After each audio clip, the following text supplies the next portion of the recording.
Te damos la bienvenida a tu programa Palabras de Vida Eterna. En estos momentos compartimos el libro de Esdras, Ezra.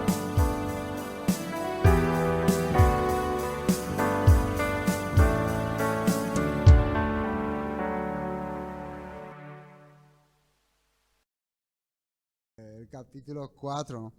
Y bueno, gracias al Todopoderoso, ¿no? Que me dio a mí la oportunidad de compartir la Biblia, porque para mí es un, ¿cómo se puede decir? Es un llamado, un don o una oportunidad que el Padre nos da para poder tener se puede decir, este privilegio de compartir la palabra. Hace unos años, el hermano Juan Carlos no trabajaba ahí en su trabajo. él es militar, entonces él tenía que muchas veces quedarse de guardia, tenía que quedarse semanas así de guardia también. Una vez le tocó ir a Piribebuy, tenía que ir y venía después de 2 semanas, para eso 3 semanas. Terrible era su situación por esa causa, ¿no? Muy pocas veces él podía participar con nosotros en las reuniones. Era raro verle a él. Pero un día el Padre le dio una gran bendición. Digo el Padre, ¿no? Porque le permitió en su trabajo poder compartir la palabra, compartir la Biblia, ¿no? Y eso es una bendición, eso es un privilegio. Amén. Sí, un privilegio que vos en tu trabajo tengas la oportunidad de compartir la palabra. De no solamente transmitir teorías bíblicas, sino también de darle esperanza a muchos de los que están haciendo su servicio militar. Me contaba una vez cuando fue allá por el norte, donde la situación es terrible, porque muchas veces los soldados de ahí, cuando salen a su recorrida, no saben lo que le esperan. Si por ahí algún perdido empieza ahí a tirarle balas, no saben. Entonces muchas veces ellos están con desesperación. Entonces ellos iban y compartían la palabra, les daba esperanza. Y eso es lo que muchas veces nosotros vemos y obtenemos cuando seguimos el camino que el Todopoderoso nos ha dejado. Obtenemos esperanza, oportunidad de seguir adelante, esa fuerza que necesitamos muchas veces en situaciones difíciles.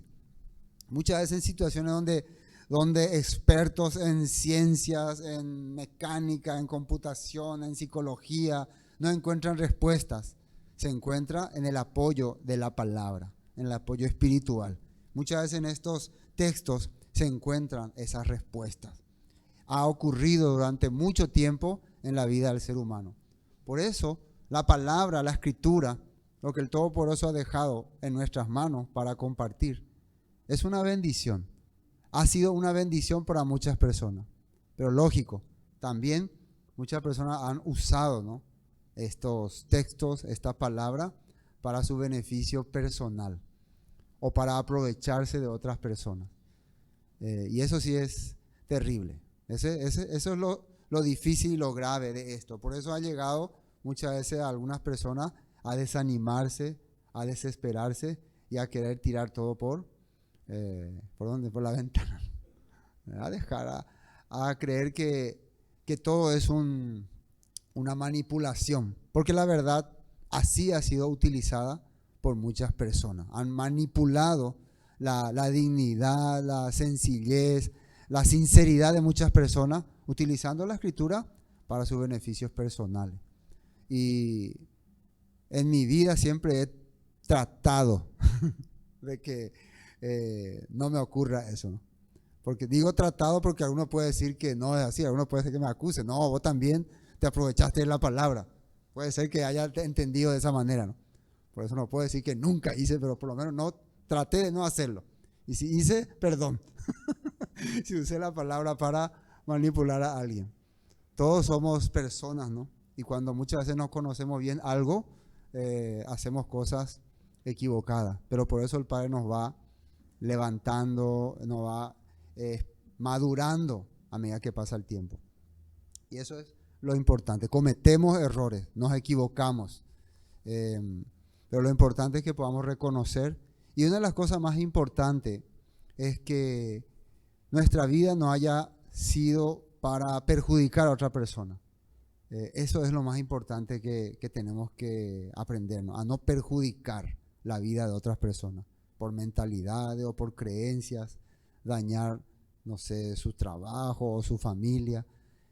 Eso es algo que lastimosamente en la religiosidad se hace mucho, ¿no?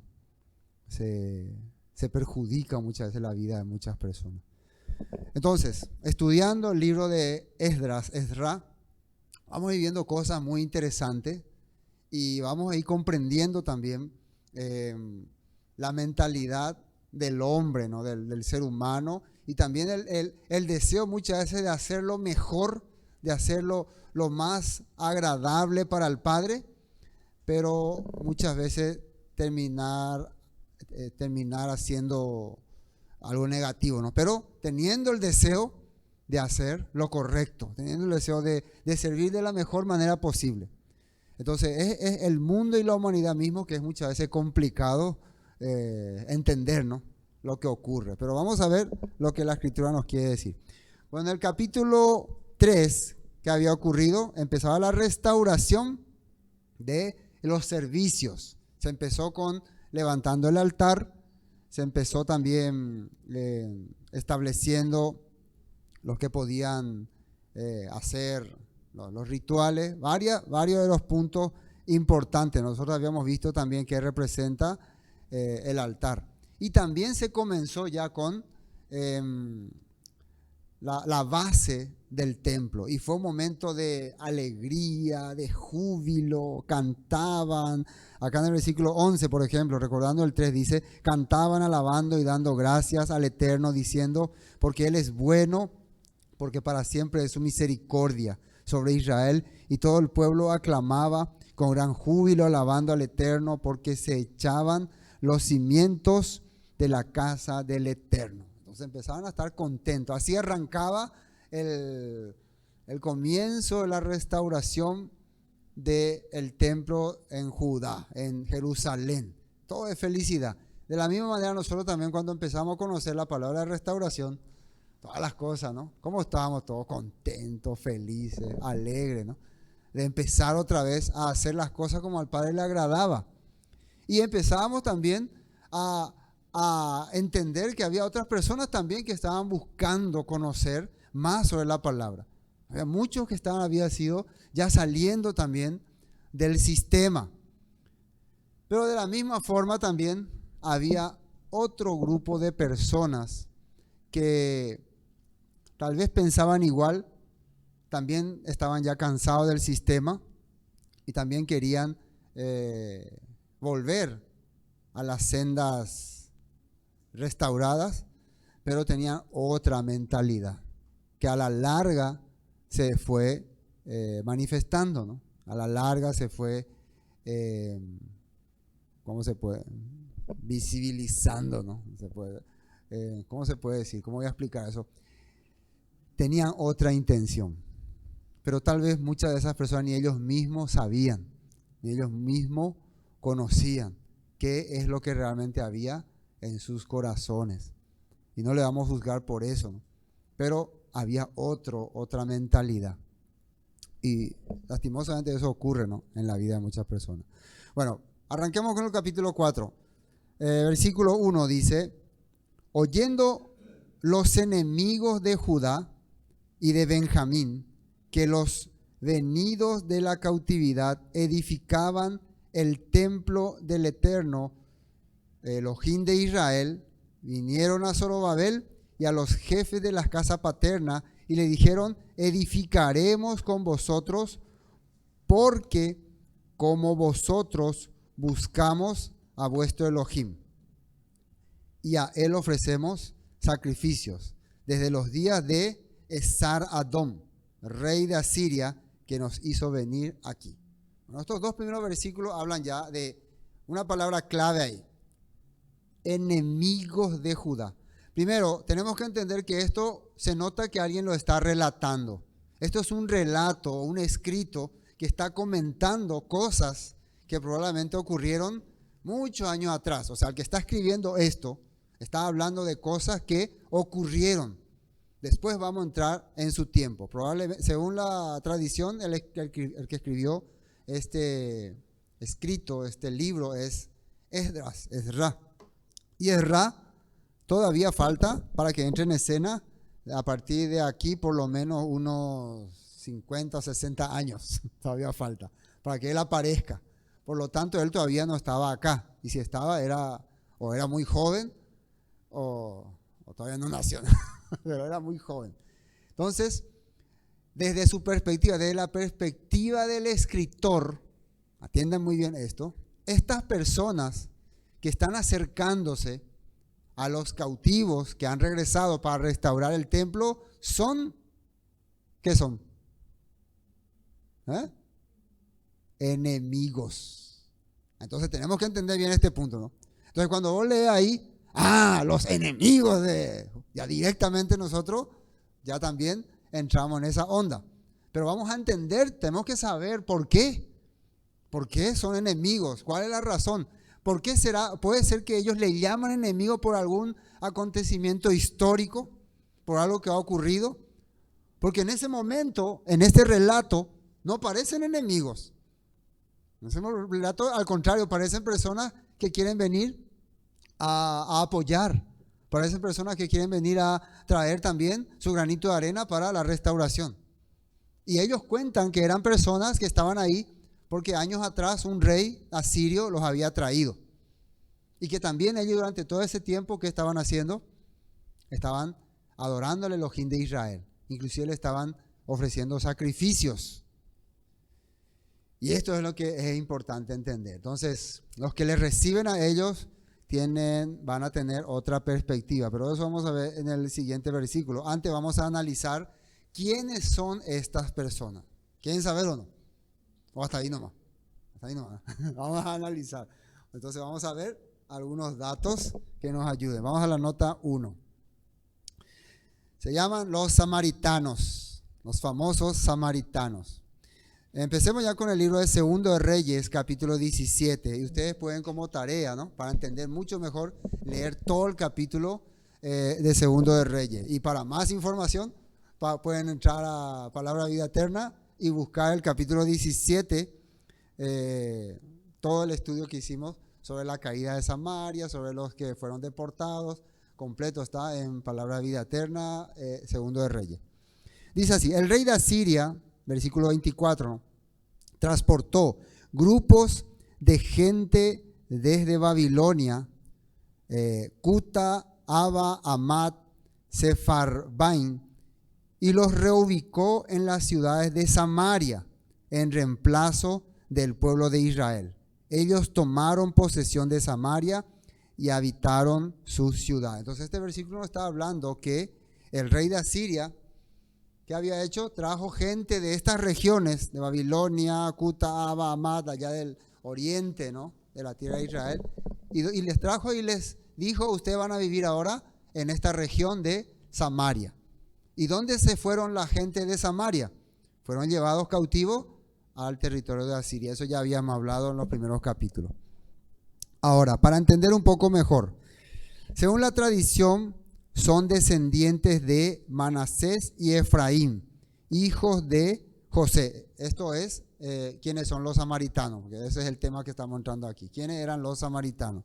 Descendientes de Manasés y Efraín, hijos de José.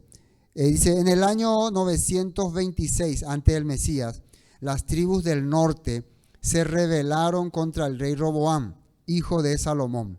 De esta rebelión surgieron dos reinos: el de Israel en el norte, con su capital en Siquem, hoy Nablus, y el de Judá en el sur, con su capital en Jerusalén. Entonces vamos conociendo cómo fue la historia, ¿no?, de los samaritanos. En el año 875 antes del Mesías, el rey de Israel, Onri, trasladó la capital a Samaria. De Siquem, él compró un territorio de una persona y le nombró a ese lugar Samaria, su capital. Onri era el papá del rey Acab, para poder entender un poco mejor. Entonces ahí comenzó la región de Samaria. Ahora, en el año 740, siempre antes del Mesías, los asirios conquistaron a las 10 tribus de Israel, la Biblia cuenta que el pueblo original marchó al exilio. Dice este paréntesis, en realidad solo la élite intelectual. Hay datos que dicen que los que fueron llevados cautivos fueron los que estaban como sacerdotes, los políticos, los familiares de los políticos, toda la gente, ¿cómo se llama? La gente real, la gente, ¿cómo se puede decir otro término? Cool, la gente de la realeza y de empresarios, o sea, gente importante, de mayor posición, gente que podía en alguna manera reorganizar otra vez y formar otra vez un Estado. Entonces, todos los que se quedaban eran los que no le interesaban quién mandan, siempre tal vez eran los que estaban en mejor, baja posición, los campesinos, los del mercado, los famosos que dicen, se mantenéis la política, esa clase de personas, o sea, los que dicen, yo trabajo, así vivo, no me mantienen la política, ¿no? Ese tipo de personas, esos se quedaron. Entonces, a ese tipo de personas, generalmente lo que le importaba es que el que manda ahora nos trate bien, eso nomás le importaba. Pero toda esa persona, ¿cómo se puede decir? ¿Cómo se dice? Fanática, tradición, que defiende su país. Nacionalista, decir, no, nuestro país, tenemos que defender la lucha, paraguayo hasta la muerte. Toda esa persona, vamos a llevarle todo. Vamos a sacarle eso de su cabeza, que pierda ese deseo de querer ser israelita. ¿Entienden? Esto había ocurrido en ese tiempo. Y todas estas personas fueron llevados lejos, incluyendo los que tenían las creencias religiosas de aquel momento en Samaria. Y fue reemplazado por gente extranjera, a quien se le dio cierta instrucción religiosa similar a la judía, aunque el nuevo pueblo samaritano originado con esta mezcla reconocía la Torá, fue despreciado por el pueblo judío. Entonces, esta gente que vino, también, de la misma manera como la gente que fue llevada a Samaria, era gente culta, esta gente que vino, ¿qué tipo de gente era? También gente culta, gente preparada, pero de otras regiones. Y venían con sus propias creencias y mentalidades e ideología. Pero como en esa región se adoraba a una deidad, a un tipo de Dios, dice que ocurría cosas terribles con ellos. Cuenta en el libro de Reyes que eran comidos por leones, ¿no? Entonces ellos, ¿qué hicieron? Reclamaron a la autoridad de Siria de que por favor traigan a algún entendido de las creencias de esta tierra para que nos pueda instruir, porque pasamos mucha dificultad, porque la creencia de ellos era que cada tierra tenía un Elohim, un Dios que la gobernaba. Y como nosotros somos extranjeros y no estamos haciendo la adoración a este Dios, estamos pasando dificultad. ¿Están entendiendo lo que ellos creían en esa época? Entonces trajeron a un maestro de religión, ya eso es de Torah judía, y empezaron a instruirle. Pero de la manera que enseñaban los del norte. Este tipo de grupo que a pesar de que estudió la Torah y la creencia hebrea, fue rechazado por los judíos, por los del sur. ¿Por qué? Porque ellos decían, pero estos no son nuestra gente original. Bueno, continúa. En realidad, solo la élite eclesiástica intelectual sufrió el exilio asirio. Al sustraerse del pueblo a los depositarios de saber más ortodoxo, este generó liderazgos con una tradición judaica, pero distinguida de la ortodoxia reemplazada, lo que fue explicado por las élites desarraigadas como una mezcla ilegítima.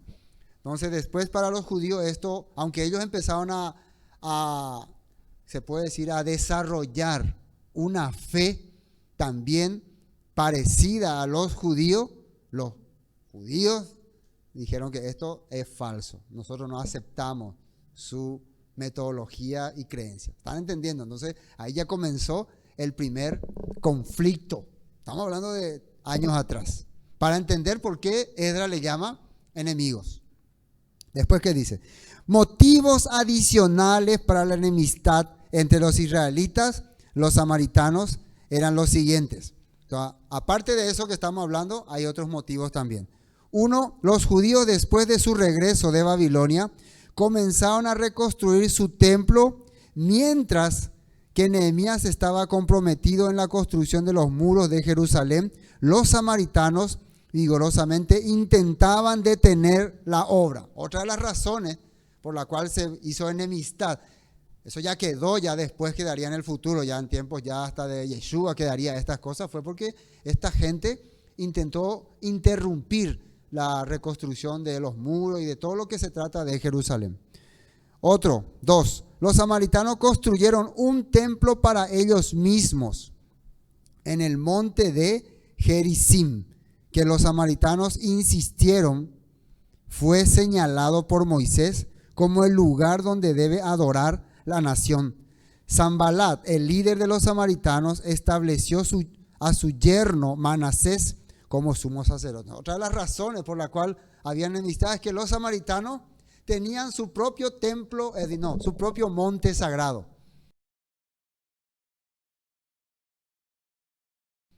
¿Cuál era? El monte Gerizim. Esto está ubicado ahí en Israel. Y ellos que establecieron ahí un templo, y durante mucho tiempo ese templo funcionó. Fue después, ya en la época de los macabeos, que ese templo fue destruido por los macabeos, porque los macabeos querían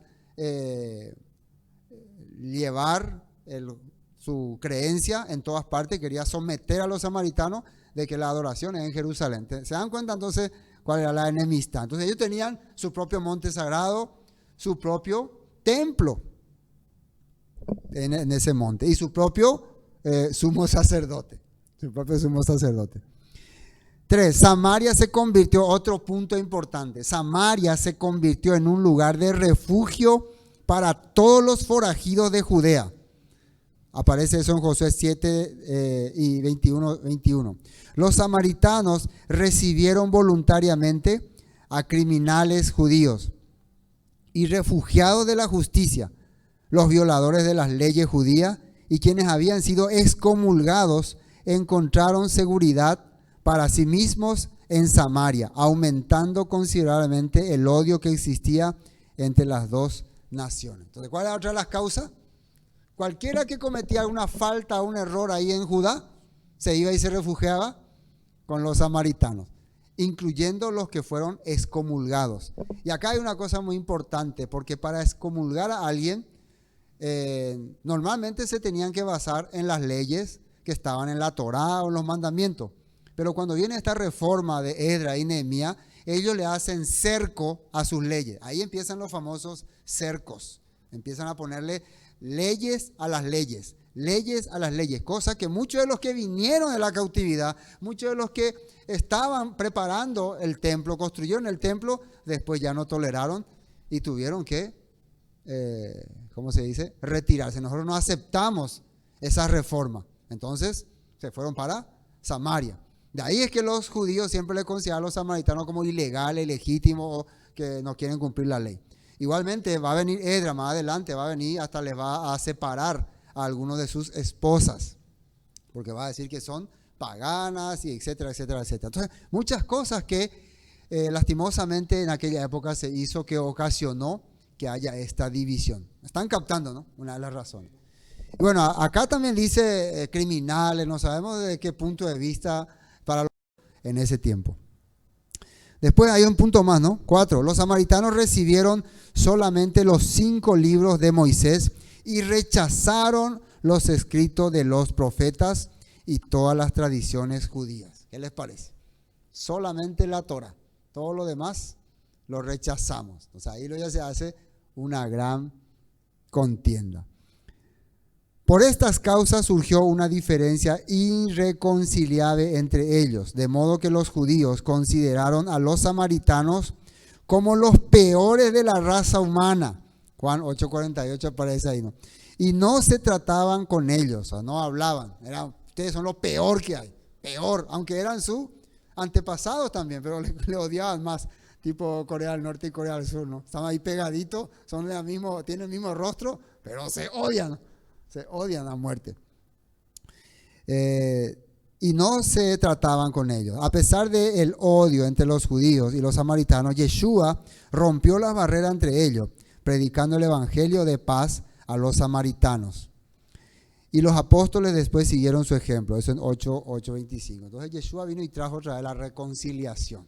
Eso es muy importante entender. Esto para entender entonces quién eran estos hombres a que le está llamando ahora Esdras, enemigos de Judá. A todas estas razones eran la causa.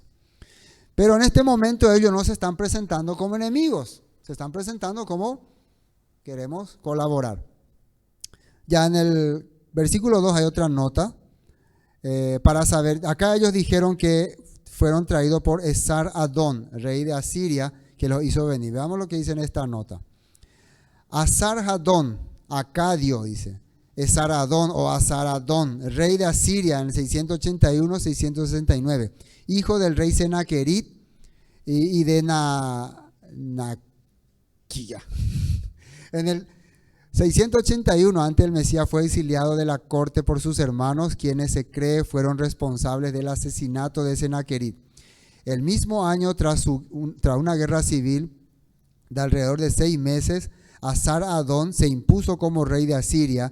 Y según el relato bíblico de Segunda de Reyes 19:37, sus hermanos huyeron al país de Ararat, identificado generalmente como Urartu. Eso para saber quién era este personaje que ahí menciona la Biblia. Sería el que ocupó el trono después de Senaquerit. Y Senaquerit fue el rey que invadió a Siria.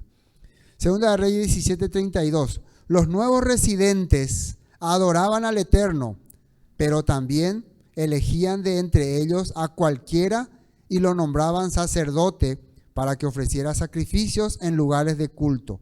Aunque adoraban al Eterno, seguían tras sus propios dioses, según las costumbres religiosas de las naciones donde proveían. Entonces, una de las cosas que ellos veían en esta gente es que ciertamente ellos ofrecían sacrificio al Todopoderoso, pero también seguían sus costumbres que trajeron de su tierra. Entonces era como una mezcla, ¿no? Eran como una mezcla. Segunda de Reyes 7:40. Sin embargo, la gente no quiso escuchar y siguió con sus prácticas antiguas. Así que si bien los nuevos residentes adoraban al Eterno, también rendían culto a sus ídolos. Y hasta el día de hoy, sus descendientes hacen lo mismo. Esto está hablando en el libro de Reyes. Bueno, ahora sí vamos a continuar. Versículo 3. Veamos qué respuesta tiene Zorobabel al pedido de estos hombres que vienen a pedir, a ofrecerse para colaborar en la edificación del templo. Zorobabel, Yeshua y los demás jefes de casas paternas de Israel dijeron: no nos conviene edificar con vosotros casa a nuestro Elohim. Fíjense, no nos conviene, no es conveniente. Y tal vez se reunieron ahí, mira, hay muchas cosas, esta gente tiene este pensamiento, ellos tienen la idea de que en el monte de Geneserín, ahí está la voluntad del Padre, también ellos están mezclados con otras culturas, ellos, ya imagínense, o sea, aquí empezó a haber el primer, ¿cómo se puede decir? Nosotros nomás, exclusivismo, ¿no? Así se puede decir, ¿no? Nosotros somos los únicos que tenemos la fe pura, y estos tienen por ciertamente la fe, pero tienen esas costumbres raras. Por ejemplo, se afeitan, no usan talit, no se circuncidan, o sea, ¿qué se dice hoy, no? No guardan correctamente el Shabbat, no es como nosotros el Shabbat celosamente la guardamos, las fiestas la guardan más o menos, no usan las 4 copas, qué sé yo, qué otra cosa podemos poner, ¿no? No dicen el nombre correcto, dicen de otra manera, no se visten adecuadamente, usan ropas paganas, montón de argumentos, montón de cercos podían haber, y ya empezaba el exclusivismo. De si tienen o no tienen razón, bueno, más adelante vamos investigando y la historia nos la va a decir. Por el momento, lo que nosotros podemos darnos cuenta es que Zorobabel, Yeshua y todos los demás que vinieron de Babilonia, lo que querían es volver a la fe original, o la fe que el Todopoderoso les había dado. Y lo que temían es una vez más que se corrompan, ¿no? De eso temían. ¿Qué es lo que ellos no querían? Corromperse. O sea, ellos querían hacer algo bueno entonces. Tenían en la mente algo bueno. Y eso no está mal. Eso no está mal. Lo malo siempre es llegar al extremo, en el legalismo, ¿no? Al extremo tal de menospreciar a otro ser humano, al considerar como que otro ser humano es menos o es inferior. Eso es lo malo. ¿Entienden, no? Eso nosotros estamos sacando nuestro propio análisis. Bueno, entonces no nos conviene. Por el momento, de acuerdo a su historial, nosotros no queremos tener mucho trato con ustedes, sino que nosotros solos la edificaremos al eterno Elohim de Israel. Y acá atiendan muy bien a quién ellos le usan como respaldo. Como nos mandó el rey Ciro de Persia. Nosotros vinimos acá por el mandato del rey Ciro. Así que no se metan con nosotros. Entonces, al final ellos estaban confiando ciertamente en el Todopoderoso, en el Eterno.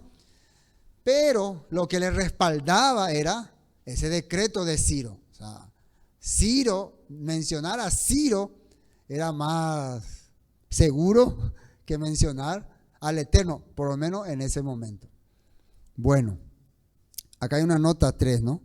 Y este es el decreto, ¿no? Esdras 1:2, ¿no? Así ha dicho Ciro, rey de Persia: el eterno Elohim de los cielos me ha dado todos los reinos de la tierra y me ha mandado que le edifique casa en Jerusalén, que está en Judea. Mucho de la gente de ese lugar sabía que Ciro autorizó la reconstrucción del templo porque, según su propio decreto, el Todopoderoso, el Elohim de los cielos, la deidad universal, le ordenó. Es como que hay un Elohim supremo. Todas las creencias antiguamente creían que había un Elohim supremo. Ciro reconocía a este Elohim y él entendió que este Elohim quería que se restaure el templo de Jerusalén y por eso mandó este decreto.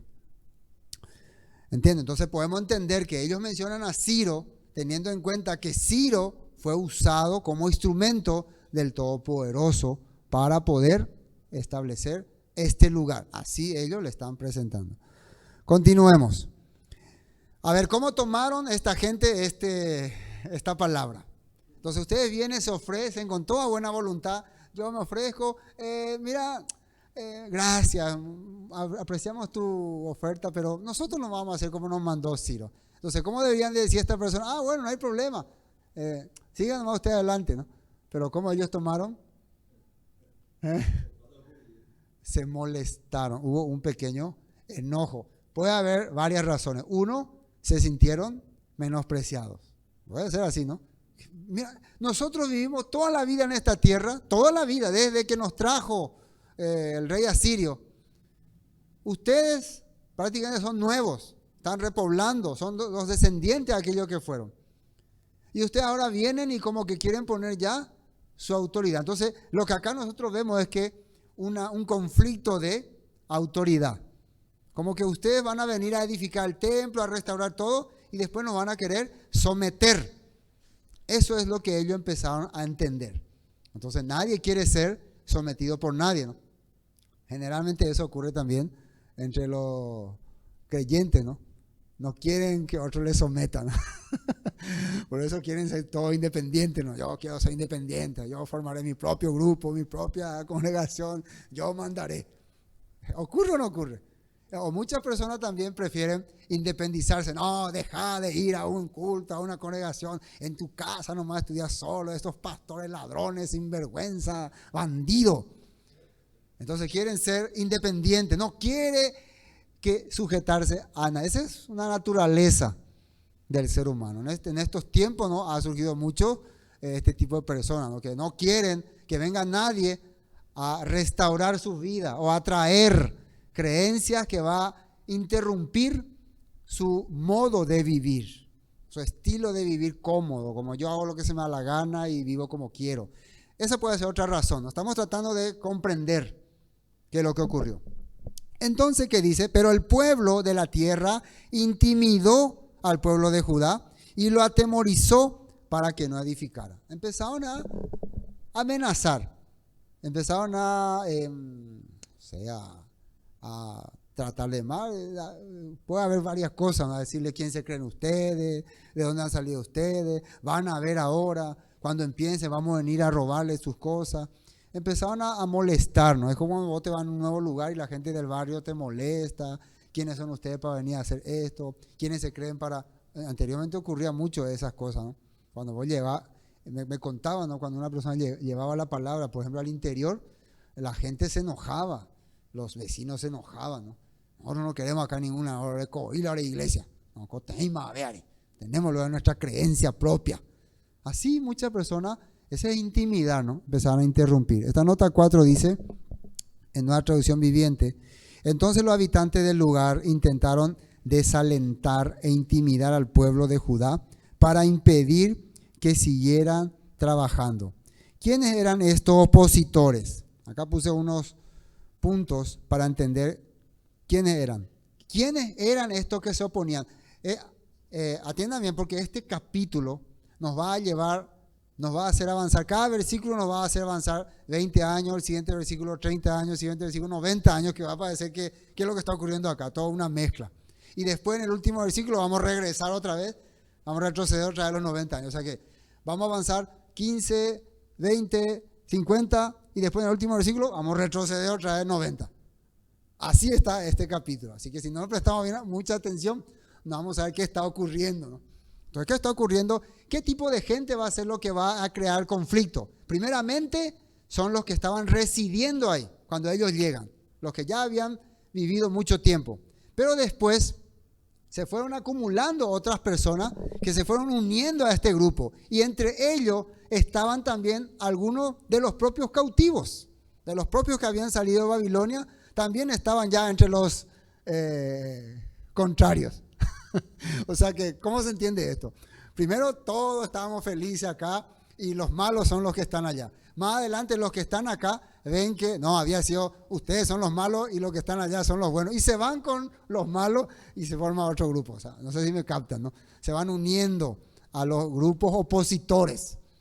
Y ahí se va quedando un poco más reducido el grupo de los que vinieron de Judá, de los que van cercándose. ¿Y esto por qué? Porque ellos a medida que pasaba el tiempo empezaban a radicalizar sus posturas y eso le forzaba ya a muchas personas. Si esto era bueno o malo, más adelante vamos a verlo. Dice, ¿quiénes eran? Primero, antiguos habitantes de la tribu del norte. Son los primeros que vinieron a oponerse. Segundo, extranjeros que vinieron y habitaron en tiempos de la deportación de Asiria. O sea, estos antiguos habitantes se refiere a los israelitas que no habían ido a la deportación de Asiria. Los pobres, los campesinos que se habían quedado, ellos eran uno. Y segundo, los descendientes de los que habían sido traídos de Babilonia, de Cuta, para que vivieran en Samaria. Y hay otro grupo, tercero, habitantes de Judá que habían quedado durante la deportación de Babilonia. Esto es muy interesante también. Cuando Nabucodonosor llevó a los judíos a Babilonia, también llevó a los importantes y también quedaron ahí un grupo de judíos ya que no habían ido. Y también otro grupo había sido deportado, o sea, había escapado hacia Egipto. Estos grupos también estaban acá y aunque eran judíos de Judá, también estos que vinieron de Babilonia ya le consideraban como, ¿cómo se dice? Pendas de Beima, ustedes ya no son más purete, porque ya vivieron acá, ya no sé cómo habrán vivido, aunque ellos habían vivido en la tierra, o sea que, ¿cómo se puede entender? A los que vivieron en la tierra, los que vinieron de Babilonia, ya no le consideraban como legítimo. ¿Por qué eso? ¿Por qué creen ustedes eso? Ellos, ¿cómo van a creer que perdieron su nacionalidad si ellos estaban viviendo en la tierra? Estos que vienen son los que no tendrían derecho de nada. Pero ¿qué es lo que acá se está formando? Acá se está formando una religión. No sé si me están captando. Se está formando una creencia. En pocas palabras lo que podemos decir, ustedes no son de nuestra religión. No sé si me están entendiendo. Por más que son habitantes de la tierra de Judá, los otros descendientes de la tierra de Israel, ustedes sí que conversos o que vinieron y vivieron acá, pero no tienen estas creencias. ¿Por qué decimos religión? Porque a pesar de que Esdras y Nehemías trajeron reforma, también trajeron los cercos. ¿Y qué significan los cercos? Ya cosas que le separa de los demás. Cosas que le aparta ya de las demás personas. Sí, todos somos personas, comprendemos, pero cuando vos empezás, por eso cuando empiezan los grupos a radicalizarse, ¿qué es una de las cosas primero que hace? No, con ellos ya no te juntes más, con esta gente no te juntes más, hasta con tus parientes ya no te juntes más. Empieza a ocurrir. Empieza a ocurrir, te vas a contaminar, ¿no? Te vas a curar. Entonces, estamos entendiendo, ¿no?, qué tipo de personas son los que estaban. Entonces, también habitantes de Judá que habían quedado durante la deportación de Babilonia. 4, este es un punto clave. Grupos judíos e israelitas que vinieron de Babilonia y no reconocían a Zorobabel como líder. Este ya es más fuerte, ¿no? ¿Por qué vos tenés que ser líder sobre nosotros? ¿Por qué? ¿Quién te dijo? Yo solamente obedezco la Torá, o yo solamente Elohim es mi único guía. Yo no necesito quien me guíe. Empezó, y esto no era común. Ya vemos nosotros que hasta los israelitas que salieron de Egipto, más adelante, se rebelaron contra Moisés. Le atacaban a Moisés. O sea, los propios que estaban al principio contentos, por eso le dije en el capítulo 3, acá estaban todos contentos, estaban felices, pero a medida que pasaba el tiempo ya iba a la porte, ya más pico pea, ¿quién pico ese es? Ya no le reconoce más ni a su propio líder, le rechazan.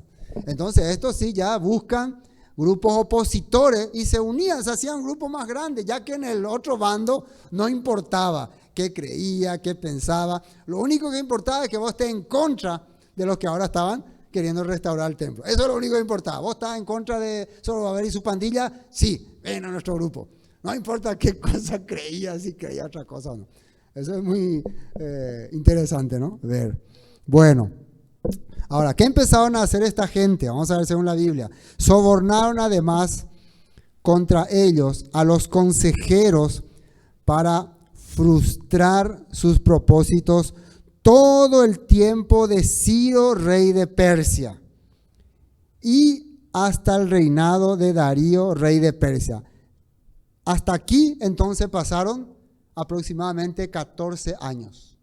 Desde esta parte que dice Ciro, rey de Persia, y hasta el reinado de Darío, rey de Persia, han pasado 14 años. Todo ese tiempo se le estuvo, o esta gente estuvo creando problemas, saboteando, ¿no? Y una de las cosas que hicieron es sobornar también. O sea, había otros líderes y empezaron a decirle que, mire, habla por nosotros a las autoridades de Persia para denunciar a esta gente. O sea, a los gobernadores que estaban en ese momento, a los líderes enviados por Persia. Y fueron muchos, ¿no? Ahora vamos a esta nota 5. Esdras 3:8 dice así: la construcción del templo de Elohim comenzó a mediados de la primavera, marzo entre abril, en el mes segundo año después de la llegada a Jerusalén. Eso fue en el momento que comenzó, eso fue el año 38 por ahí, 538. Ahora, ¿quién era este Darío primero, no? Vamos a hablar un poco de estos reyes para conocer. Fue el tercer rey de la dinastía aqueménida de Persia, desde el año 521 al 486, antes del Mesías. Heredó el imperio persa, ¿no? Esdras 4:5 dice: sobornaron a algunos funcionarios para que actuaran en contra de ellos y frustraron sus planes. Esta situación continuó durante todo el reinado de Ciro, rey de Persia, y duró hasta que Darío subió al trono de Persia en el año 520. Así está saliendo la Biblia. Entonces ellos llegaron en el año 538, entonces más o menos dije 14, 15 años por ahí ocurrió, ¿no? Que hubo una pausa, que no se pudo edificar el templo. Entonces muchos problemas, ahí ocurrieron muchos problemas, muchos se desanimaron, muchos se unieron al otro bando. Algunos hablaban, no, ¿cómo le van a ustedes a hacer caso a esta gente? Solamente van a traer ruina, cosas así, ¿no? Empezaban las discusiones. Qué terrible esos momentos, la vida, ¿no?, de ellos. Vamos a continuar. El versículo 6. Y ahora, bueno, y en el reinado de Asuero, en el principio de su reinado, escribieron acusaciones contra los habitantes de Judá y de Jerusalén. Ahora, ¿cuándo es el reinado de Asuero? Vimos el versículo 5, reinado de Darío, rey de Persia, y después versículo 6 ya arranca con el reinado de Asuero, que es aproximadamente unos 50 años después. Han pasado 50 años, quiere decir que para ese entonces ya probablemente ya se edificó todo el templo, ya se estaba reparando la ciudad, y todavía esta gente seguía creando problemas. Pero claro, nos salteamos muchísimas cosas que recién en el capítulo 5 va a continuar. Pero acá está salteando para hacernos entender lo problemático que era esta gente, cómo persistía los conflictos, a pesar de que ya habían pasado bastante años. Veamos esta nota 6. Esdras 4:6 dice, año 486, 52 años después del regreso de Zorobabel. Años más tarde, cuando Jerjes comenzó su reinado, los enemigos opositores de Judá escribieron una carta con acusaciones contra el pueblo de Judá y de Jerusalén. Entonces, 52 años después, de acuerdo a lo que estamos leyendo.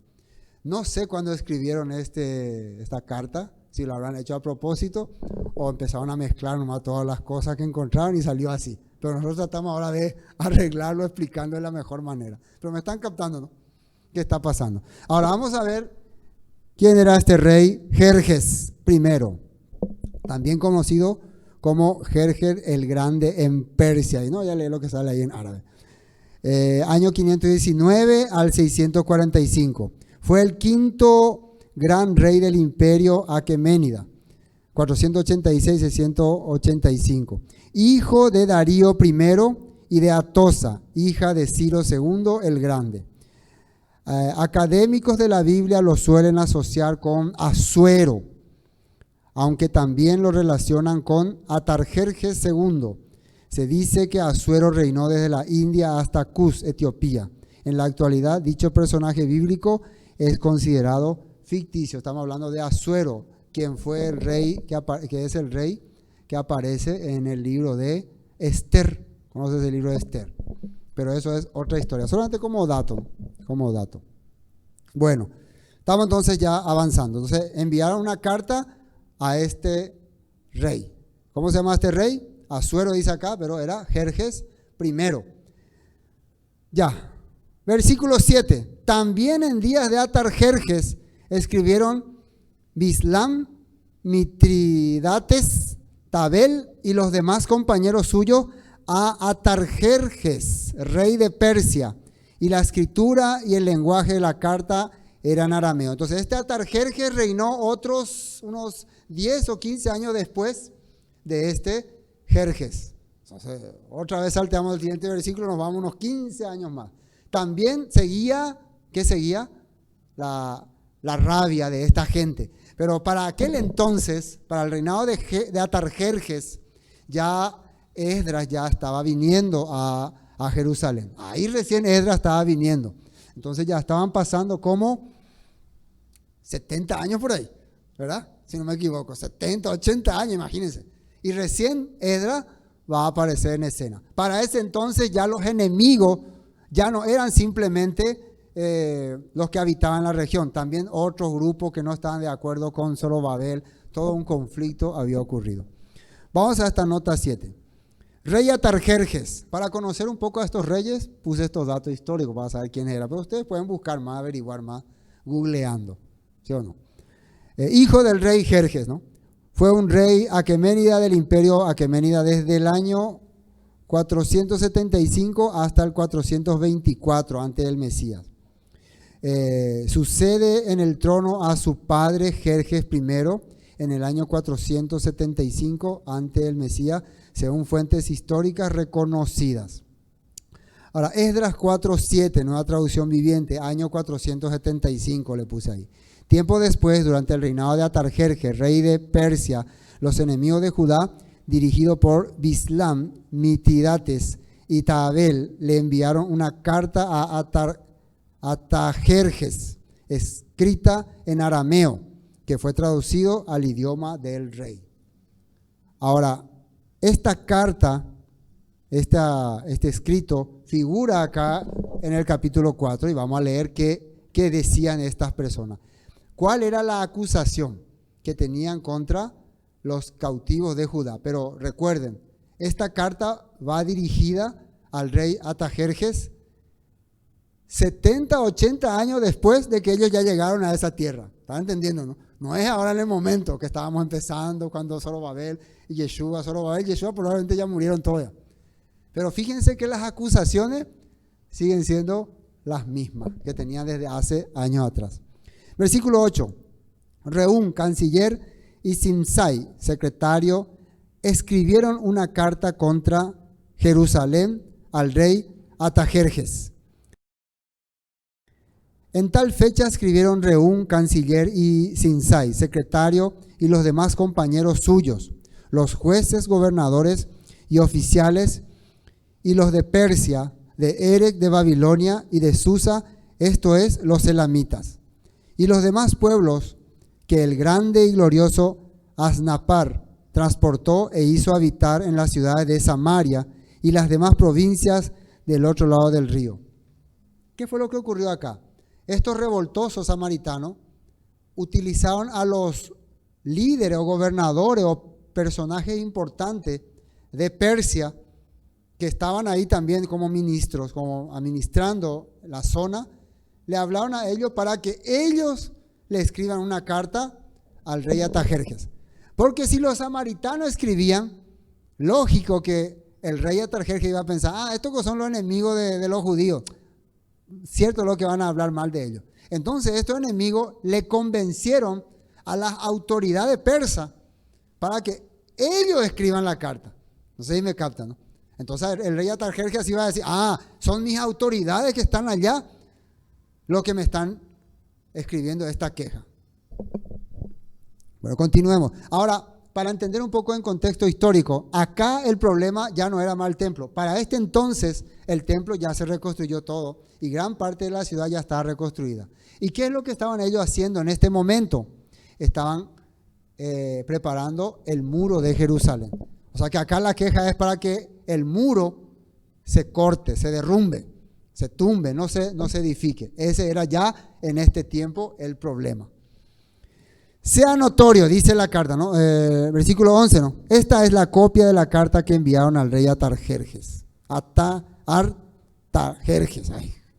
Tus siervos del otro lado del río te saludan. Del otro lado del río Éufrates era lo que dividía, ¿no? Nosotros estamos al otro lado, acá en la región oriental.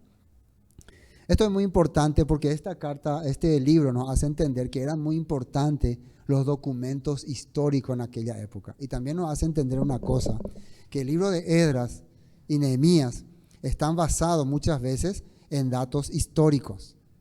Que ellos eran personas, por lo menos Esdras, era una persona muy culta y utilizaba escritos o documentos para poder fundamentar su doctrina, ¿no? Muchas veces utilizaba documentos. Esto es muy importante entender en esta época. Sea notorio al rey que los judíos que subieron de ti a nosotros vinieron a Jerusalén y edifican, ¿qué dice ahí? La ciudad rebelde y mala, y levantan los muros y reparan los fundamentos. Fíjense que acá ya no era mal problema el templo, ya dice que el muro, ciudad, ¿cómo dice? Rebelde y mala. ¿Qué quiere decir mala? Que actúan en oposición a los fundamentos supuestamente que establece el Todopoderoso. Ellos están hablando como que ellos no son justos, o sea, son injustos, eso está diciendo. Y aparte también son rebeldes. Ahora, sea notorio al rey que si aquella ciudad fuere reedificada y los muros fueren levantados, no pagarán tributo, impuestos y rentas. En el erario de los reyes, y el erario, o sea, las cosas de los reyes, ¿no? De los reyes será menoscabado. dice acá en esta versión, el rey también debería saber que si esta ciudad se reconstruye y se completan sus murallas, su reino se verá perjudicado, porque los judíos se negarán a pagar tributos, los derechos aduaneros y los peajes correspondientes. Ese era el problema entonces que ellos le estaban advirtiendo supuestamente al rey Artajerjes. ¿Quiénes eran estos que escribieron esta carta? Sus propios funcionarios. Entonces no eran judíos renegones, no eran samaritanos renegones los que le enviaron la carta, eran los propios funcionarios. Entonces el rey entendería, la situación está grave allá. 14. Siendo que nos mantienen del palacio, por eso somos los funcionarios públicos, ¿no? Y nos conviene que siempre se paguen los impuestos. No es justo ver el menosprecio del rey, por lo cual hemos enviado a hacerlo saber al rey, para que se busque en el libro de las memorias de tus padres. Hallarás en el libro de las memorias y sabrás que esta ciudad es ciudad rebelde y perjudicial a los reyes y a las provincias, y que de tiempo antiguo forman en medio de ella rebeliones, por lo que esta ciudad fue destruida. Ahora, esta acusación que están dando estos escritores, estos que están escribiendo esta carta, y le piden que revise documento antiguo, y que en los documentos antiguos va a corroborar que lo que ellos le están diciendo es verdad. La pregunta que yo hago ahora es como que te digan, revisa nomás en los libros o en las escrituras que lo que te digo es cierto. ¿Y qué vas a hacer? Cuando te dice alguien, revisa, mira los libros, ¿qué vas a hacer? ¿Vas a creer, vas a mirar o vas a revisar o no? Vas a investigar. O sea, como que te está hablando como tenemos argumentos para decirte tal cosa. O sea, siempre alguien cuando que quiere convencerte de algo, por más que sea negativo, te va a decir que mira los argumentos. Y ahora la pregunta es, ¿y si por ahí hay textos que confirman esto? Ahí entonces se va a creer, escúcheme bien esto, que estas personas tienen razón. Porque hay textos que lo comprueban. Yo no te estoy hablando mi propio dicho, hay escritos, textos, historias que confirman lo que te estoy diciendo. Entonces, acá nos quedamos en una situación complicada, ¿no? Si es que existen los textos, si es que existen los libros que confirman todas estas cosas, entonces estos hombres son unos malditos, ¿verdad? Son unos malvados. Deberíamos ejecutarlos. Ahora, no quiero leer más porque por ahí hay escritos y me voy a llevar una sorpresa terrible, ¿no? Voy a decir, todo lo que he estado hablando era falso. Todo lo que he estado queriendo hacer acá en Judá, traer nuevamente la adoración al Elohim único, era falso. Hay pruebas escriturales contra mí. Entonces renuncio, agarro mi maleta y me voy. Así haría, ¿no? Si es que encuentro acá, por si acaso que hay. Que no haya. Pero vamos a leer, a ver qué pasa. A ver si tenemos que renunciar a todo. Hacemos saber al rey que si esta ciudad fuere reedificada y levantada, sus muros, la región de más allá del río, no será tuya. También le hacen decir que ellos te van a quitar autoridad, te van a quitar el poder que tienes sobre todo lo que está después del río Éufrates. Ahora, 17, presten atención. El rey envió esta respuesta a Rehum, canciller, a Simsai, secretario, a los demás compañeros suyos que habitaban en Samaria y a los demás del otro lado del río. Salud y paz. La carta que nos enviasteis fue leída claramente ante mí. Le tradujeron, no estaba en arameo, dice, y le tradujeron a su lenguaje. Y por mí fue dada orden y buscaron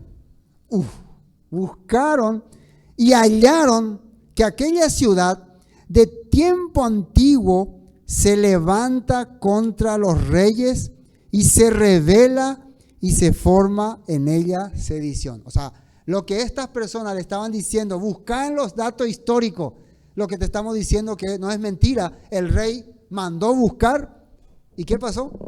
Encontró. Y encontró más de lo que ellos habían dicho. Desde tiempos antiguos, dice, se levanta contra los reyes y se rebela y se forma en ella sedición. Podemos tener en cuenta, si queremos analizar nosotros un poco qué libro habrá encontrado, las rebeliones que ellos tuvieron contra los reyes de Babilonia. Recuerden que 3 veces los reyes de Judá se rebelaron contra el rey de Babilonia y por eso tuvieron que ser destruidos. Ese sería lo más cercano que podemos haber encontrado. Pero dice acá algo más, y que hubo en Jerusalén, atiendan bien, este es muy importante, reyes fuertes. Encontró más datos este rey de Persia, que dominaron en todo lo que hay más allá del río y que se les pagaba tributo, impuestos y rentas. Y acá hay una pregunta muy importante. Este rey, por lo visto, ¿cómo se dice? Entró en gana. Es que interesante. Empezó a investigar, mandó a sus investigadores, averígüenme todo lo que saben de esa ciudad. Y encontró que en esa ciudad, también en la antigüedad, habitaron reyes fuertes que gobernaban toda la zona. Y no solo eso, que cobraban impuestos. Ahora, hay 2 probabilidades desde mi perspectiva. Una, que haya llegado hasta los escritos del rey, hasta la historia del rey Salomón, el rey David, porque ellos fueron los reyes que dominaron toda esa región y también cobraron impuestos a la gente que vivía a su alrededor, a los amonitas, a los moabitas, gobernaron todo. Otro, que estén viendo datos de los tiempos del rey Ezequías y del rey Josías. Y esto es muy importante porque algo ocurrió en ese tiempo. Ustedes saben que el imperio asirio había conquistado toda la región, pero que hubo un tiempo donde el rey asirio, o sea, el imperio asirio estuvo en guerra con babilonios, entonces tuvo que dejar esa zona, ¿cómo se puede decir? Descuidada, así. No tuvo más control el imperio asirio por las guerras que tenía. Entonces en ese momento fue donde el rey Ezequías empezó nuevamente a recuperar algunos territorios. O sea, podemos decir que logró el rey Ezequías como conquistar territorios que le correspondían al imperio asirio y que en aquel tiempo deberían de corresponderle al imperio ya babilonio y después al persa. O sea que empezó a dominar a las personas que no eran de su territorio. Así podemos entender. Entonces lo que el rey está entendiendo, a esta gente de Judá, hubo un tiempo en donde ellos gobernaban sobre territorios que habían sido gobernados. No sé si me entienden, ¿no? Que los asirios habían gobernado, ellos, como no había control, empezaron a gobernar. Entonces lo que está entendiendo, si yo les permito a ellos reformarse como ciudad, armar otra vez, ellos van a volver a conquistar esos territorios. Van a volver a dominar a los samaritanos. Eso es lo que él está viendo. Entonces, ¿qué determinó este rey? Ahora pues, dad orden de que cesen aquellos hombres y no sea esa ciudad reedificada hasta que por mí sea dada nueva orden. Mirad que no seáis negligentes en esto porque habrá de crecer el daño en perjuicio de los reyes. Entonces, cuando la copia de la carta del rey Artajerjes fue leída delante de Reún y de Sinsai, secretario, y sus compañeros, fueron apresuradamente a Jerusalén a los judíos y le hicieron cesar con poder y violencia. Terminó la obra acá. Dejen de construir. ¿Qué fue lo que estaban construyendo? A ver si me están entendiendo. ¿Qué estaban construyendo los de judíos en este tiempo? Los muros. ¿Qué tiempo era? Eran los tiempos ya donde Esdras iba a llegar. Ya no eran más los tiempos de Zorobabel ni de Asuero. Entonces estamos haciendo como un spoiler, ¿no? O sea, este capítulo nos está spoileando todo lo que va a ocurrir, ¿no? Por alguna razón. Entonces aquí, aparentemente, entonces terminó el tema de la reconstrucción del muro de Jerusalén. ¿Dónde continuaría esto? Recién en el libro de Nehemías. Si quieren, ¿dónde continúa esta historia? Vayan al libro de Nehemías, ahí continúa. ¿Entienden? ¿No? Eso es cosa rara, ¿no? Pero así es. Aquí entonces este rey suspendió. O sea, se puede decir que la historia, los documentos que hicieron cesar la obra que estaban haciendo los judíos. Entonces muchas veces, esto es muy interesante, antes que terminemos con el último versículo, muchas personas se basan en documentos, ¿no? Se basan en datos históricos, se basan ¿cómo se dice?, en libros o en la historia. Pero muchas veces la historia no sabemos nosotros no vivimos ese tiempo, no estuvimos en esa época, no sabemos con qué objetivo o propósito se narró o se dejó o se determinó. Porque aquí, aunque el rey encontró varios datos, fueron incompletos, faltaban cosas. Pero como que a él le pareció que esta parte es lo más importante y esto es lo que a mí me interesa, y eso usó para que ya en el presente, en el tiempo que estaba viviendo, él interrumpa una obra que con todo el corazón estaban haciendo los judíos. Él interrumpió por un entendimiento que le llegó a él, su propio pensamiento, claro, basado en datos históricos que encontró. En este tiempo ocurre mucho también estas cosas. Muchas personas están encontrando, descubriendo muchos datos históricos y a través de eso quieren interrumpir muchas veces las cosas que el Todopoderoso está haciendo en la vida de muchas personas. Quieren cortar solamente por un pensamiento que se le ocurrió en sus corazones. Puede haber varias razones. Puede haber venganza a la religión, que puede ser que tenga razón, ¿no? La religión arruinó la vida de muchas personas, la religión hizo que muchos sean desdichados, puede ser. Venganza de algún pastor, porque le cayó mal a ese pastor, le arruinó la vida. O querer resaltar, querer ser principal o no querer que nadie le gobierne, nadie le maneja, o no querer que ninguna idea controle su mente. Puede haber varias razones. Puede haber varias razones que la persona le lleve a tener este deseo. O simplemente hacerse de dinero, no sé, utilizar estas cosas para hacerse dinero. Pero nosotros lo que estamos viendo es que muchas personas van a utilizar documentos históricos para querer arruinar lo que en el presente muchas personas con todo corazón están haciendo para sus vidas, están haciendo que su vida cambie. Y eso muchas veces no está correcto. Por eso hasta acá acaba esta parte, ¿no? Al final se puede decir que acabó a favor de los opositores, a favor de los malos. Los malos ganaron. O sea, lo que la Biblia les llama malos. Por ahí los malos eran los judíos, ¿no? Ahora miren lo que dice el 24. Entonces cesó la obra de la casa de Elohim que estaba en Jerusalén y quedó suspendida hasta el año segundo del reinado de Darío, rey de Persia. ¿De qué está hablando aquí? El versículo 24 entienden qué pasa. Entonces dice, cesó la obra de la casa de Elohim que estaba en Jerusalén. La obra de la casa. En el versículo 23, lo que cesaron fue la construcción del muro. Sí. El muro lo que cesó. En el versículo 23 el templo ya estaba todo construido. Y en el versículo 24 lo que cesó fue la construcción del templo, y además hasta el año segundo de Darío, rey de Persia. Ya en el versículo 23 ya estamos en el reinado de Artajerjes, que es 60 años después. Sí, 60 años después de Darío es Artajerjes. Entonces, lo que la Biblia nos está haciendo entender, entonces, que a partir del versículo 5 nos empezó a contar todos los problemas que hubo y cómo hasta el tiempo antes de que llegue Esdras, porque acá el personaje importante, ¿quién es? Esdras. Hasta ahí se acabó todo, hasta que Esdras llega y se soluciona el resto de todo. ¡Tatará! Aquí Esdras al rescate.